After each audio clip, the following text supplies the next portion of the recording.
हम कर रहे हैं प्रूफ द फॉलोइंग आइडेंटिटीज, जिसका पार्ट 5 आज हम कर रहे हैं और 4 पार्ट्स हम लोग ऑलरेडी जो है वो कर चुके हैं। ठीक है, और इसके अलावा चैप्टर 1, 2, 3, 4 और इस तरह के चैप्टर्स जो हैं वो चैनल पर अपलोडेड हैं, आप लोग देख सकते हैं।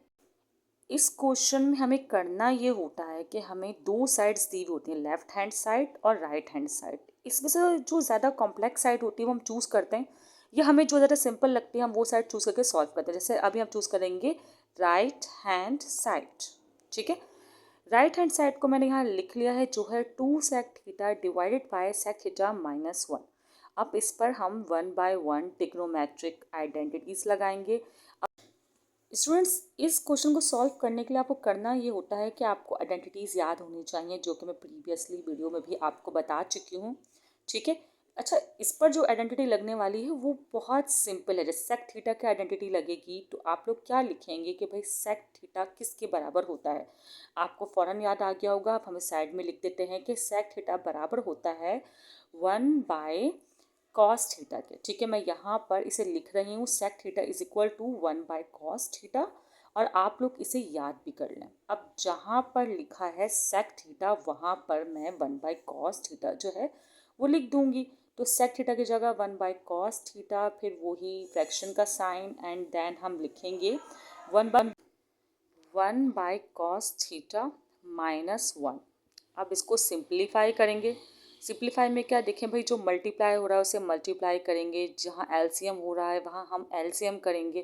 तो आप नॉमिनेटर को देखें तो यहाँ पर हो रहा है मल्टीप्लाई, तो हम कर देते हैं 2 1 ज़ा 2। ठीक है, तो हमारे पास क्या होगा, 2 1 ज़ा 2, और डिवाइड में कॉस थीटा यहाँ पर आप लिखते हैं आप लोग, और जो यहाँ पर आप एलसीएम करें, कॉस थीटा को क्रॉस मल्टीप्लाई करें, कॉस थीटा 1 ज़ा कॉस थीटा, और डिवाइड में तो आप लोग कॉस थीटा ही लिख दीजिएगा।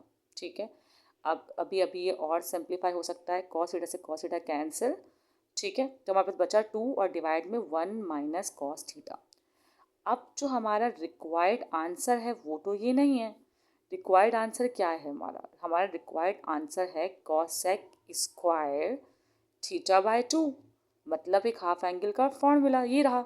ठीक है, तो फिर अब हम ये आंसर किस तरह लाएं।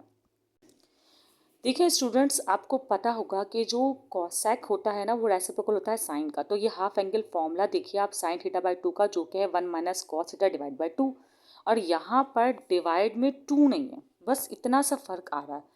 तो ऐसा क्या करेंगे डिवाइड में 2 आ जाए, ये तो मैं आपको बताऊंगी ही, लेकिन फ़िलहाल जो है अभी पहले आप फॉर्मूला लिख दें। देखिए, जो जो फॉर्मूला आप लोग क्वेश्चन में अप्लाई कर रहे हो या जो जो आइडेंटिटीज़ आप लोग लगा रहे हो उसे साइड में ज़रूर लिखना चाहिए। जैसे कि साइन थीटा बाय 2 आप लोग यहाँ लिखते हैं, जो कि बराबर है स्क्वायर रूट। ठीक है, लिख लेते हैं, बराबर है square root 1 minus cos theta by 2। अच्छा, यहाँ 1 माइनस कॉस थीटा है, ठीक है, प्लस बाय मिस्टेक लिखा हुआ है, आप लोग 1 माइनस कॉस थीटा लिखिएगा। ठीक है, अब क्या होगा, आप यहाँ पर 2 पहले लाएं। देखिए, अगर हम मल्टीप्लाई एंड डिवाइड बाय 2 कर दें, जो कि मैथ्स के रूल को फॉलो भी कर रहा है और हम कई बार कर चुके हैं, जैसे +2 -2।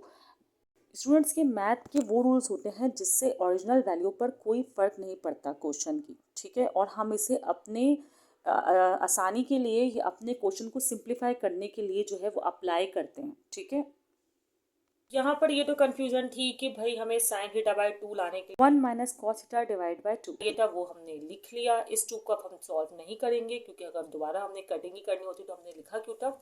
लेकिन ये 2 से कैंसिल हो जाएगा। ठीक है, अब यहाँ पे बचा हमारे पास 1, और यहाँ पर है 1 माइनस कॉस थीटा बाय 2। अभी मल्टीप्लाई एंड डिवाइड बाय 2 तो आपने कर लिया, जो आपने किया आपको यहाँ लिखना भी पड़ेगा, मल्टीप्लाई एंड, चलो इस तरह लिख देती हूँ मैं फिलहाल, डिवाइड बाय 2। अभी आपको एक और काम करना है, आपको काम करना है, देखिए स्क्वायर रूट चाहिए। तो हमने पता है लास्ट क्वेश्चन में क्या कहता है, स्क्वायर रूट यूज जबरदस्ती लगा दिया। अब ऐसा तो कोई काम आप मैथ में कर नहीं सकते, तो ऐसा था कि हम ऐसा कर सकते हैं कि वापसी सॉल्व करें तो रिवर्स में सेम आंसर है। अब देखिए 2 और स्क्वायर रूट कैंसिल होगा तो सही कहलाएगा नहीं कहलाएगा, तो हम इस पर स्क्वायर रूट और पावर एक साथ लगाएंगे, टेकिंग स्क्वायर रूट और पावर। सही है, अच्छा अब क्या करेंगे आप, अब आपको पता है कि भाई ये जो है साइन थीटा बाई 2 के बराबर है, तो आप लोग पुट कर देंगे। ठीक है। अभी ऐसा हुआ है कि माइक ने वर्क नहीं किया 2-3 वीडियोस में ना, सही है। अब उसे डब करना पड़ेगा, दोबारा रिकॉर्ड करना पड़ेगा, पता नहीं। सही है। अच्छा खैर, साइन थीटा बाई 2, बहुत दुख होता है ऐसी बातों पर वैसे। अब यहाँ लिख दिया स्क्वायर। अब स्क्वायर को पता है एंगल पे लगता नहीं, क्योंकि एंगल पे नहीं होता स्क्वायर, हमेशा ट्रिग्नोमेट्रिक रेशियो पर लगता है। तब आप क्या करें कि आपका तो रिक्वायर्ड आंसर भी कुछ इसी तरीके का है, तो आप पहले ये करें कि 1/sin² θ/2। तो क्या यही आंसर था आपका? नहीं, आपका आंसर था cosec² θ/2। तो आप ये वाली बात तो आप लोग को याद होगी, भले जितने भी मुश्किल क्वेश्चन क्यों ना हो, ये बात आपको ज़रूर याद होगी कि sin² θ/2 रेसिप्रोकल होता है 1/cosec² θ/2। चलो θ/2 कर देते ताकि आपका कंफ्यूजन क्लियर हो जाए। खैर थीटा हो θ/2 हो, एक ही बात है। सही। एक मिनट, कॉसेक कॉसेक कैसे क्या लिख रही हूँ मैं, कॉसेक। अब सही। अब इसी तरह मैं कहूँगी भाई कॉसेक रेसिप्रोकल होता है sin² θ/2 के, तो इसको इधर शिफ्ट कर दें, इसको इधर शिफ्ट कर दें, बात एक ही है। फिलहाल मैं डायरेक्टली लिख रही हूँ cosec²θ/2, और यही आपकी जो है लेफ्ट हैंड साइड थी। आ गया ये आंसर। ठीक है स्टूडेंट्स, तो हमने प्रूफ कर लिया लेफ्ट हैंड साइड बराबर है राइट हैंड साइड की। ओके स्टूडेंट्स, दुआ में याद रखिएगा। Best of luck. Next questions करेंगे हम नेक्स्ट वीडियोस में।